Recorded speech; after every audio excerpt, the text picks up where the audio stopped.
ಸುರಪನ ಅರಸಿಯ ಶಾಪದಲ್ಲಿ ಸಿತತುರಗನು ಅರೆವೆಣ್ಣಾಗಿ ಮಚ್ಚೇಶ್ವರನ ಮಗಳಿಗೆ ನಾಟ್ಯ ವಿದ್ಯಾಭ್ಯಾಸ ಸಂಗದಲ್ಲಿ ಇರಲು ಯಮಳರು ತುರಗ ಗೋವ್ರಜ ಭರಣರಾದರು ಯಮಳರು ತುರಗ ಗೋವ್ರಜ ಭರಣರಾದರು ಬಳಿಕ ಪಾಂಡವರರಸಿ ಸಾರಿದಳು ಒಲವಿನಲಿ ವೈರಾಟ ಪಟ್ಟಣವ ಸಾರಿದಳು. ಶಾಪವೂ ವರವಾಗಿ ಪರಿಣಮಿಸಿದ ಅನೇಕ ಉದಾಹರಣೆಗಳು ಪುರಾಣಗಳಲ್ಲಿ ಸಿಗುತ್ತವೆ. ಇಲ್ಲಿಯೂ ಅಂತೆಯೇ.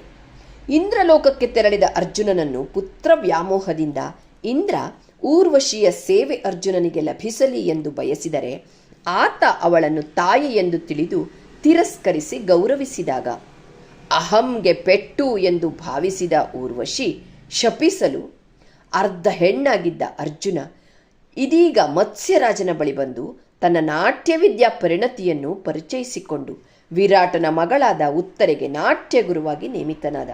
ಹಾಗೆಯೇ ನಕುಲ ಸಹದೇವರು ಕುದುರೆ ಮತ್ತು ಪಶು ಸಮೂಹಗಳ ಮೇಲ್ವಿಚಾರಕರಾಗಿ ನೇಮಕಗೊಂಡರು.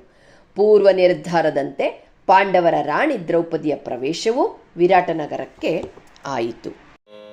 ತರಣಿಗಂಜಿದಡಿಂದು ತಲೆಗಾಯ್ದಿರಿಸಿದನೋ ಮರೆಯಾಗಿ ತಿಮಿರದ ಹೊರಳಿಗಳನು ಎನೆ ಮುಡಿಗೆ ಮೋಹಿದ ವೇಣಿವಲ್ಲರಿಯ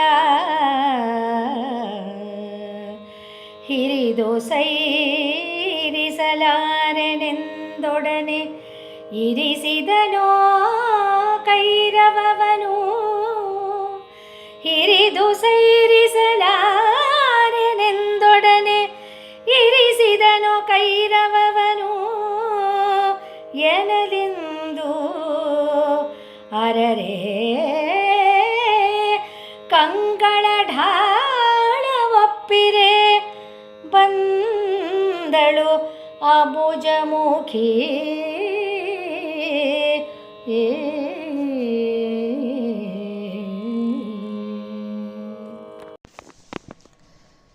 ಮಹಾಭಾರತದಲ್ಲಿ ಅಪ್ರತಿಮ ಸುಂದರಿಯರ ಸಾಲಿನಲ್ಲಿ ಸೇರುವವಳು ದ್ರೌಪದಿ.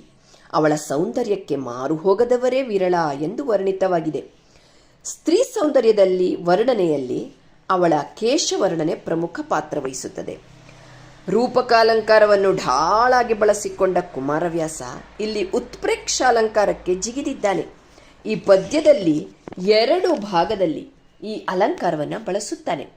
ಬಿಸಿಲಿಗೆ ಬಳಲಬಾರದೆಂದು ಗಾಢವಾದ ಕತ್ತಲೆಯನ್ನೇ ಅವಳ ತಲೆಗೂದಲನ್ನಾಗಿಸಿರುವನೋ ಎಂಬಂತೆ, ಕನ್ನೈದಿಲೆಯ ಹೂವನ್ನೇ ಅವಳ ಕಣ್ಣಾಗಿಸಿರುವನೋ ಎಂಬಂತೆ, ಅವಳ ಕಾಂತಿ ಮಿಂಚುತ್ತಿರಲು ರೂಪವತಿಯಾದ ನಿರಾಡಂಬರ ಸುಂದರಿಯಾದ, ವನವಾಸದ ಕಷ್ಟದಲ್ಲಿಯೂ ಅವಳು ಅಪ್ರತಿಮವಾದ ಸುಂದರಿಯಾಗಿ ಕಾಣುತ್ತಿದ್ದಳು. ಅಂತಹ ದ್ರೌಪದಿ ಆ ನಗರಕ್ಕೆ ಬಂದಳು ಎನ್ನುತ್ತಾನೆ. ಇಂದಿನ ದಿನಗಳಲ್ಲಿ ನಾಗವೇಣಿಯರನ್ನೇ ಕಾಣಲು ಅಪರೂಪ. ಕೃತಕ ಬಣ್ಣ, ಒನಪು, ವಯ್ಯಾರದಿಂದ ಇರುವ ರೂಪವನ್ನು ವಿಕೃತ ಸಿಂಗಾರದಿಂದ ವಿರೂಪಗೊಳಿಸಿಕೊಳ್ಳುವ ಲಲನಾಮಣಿಗಳನ್ನು ನೋಡುತ್ತಿರುತ್ತೇವೆ.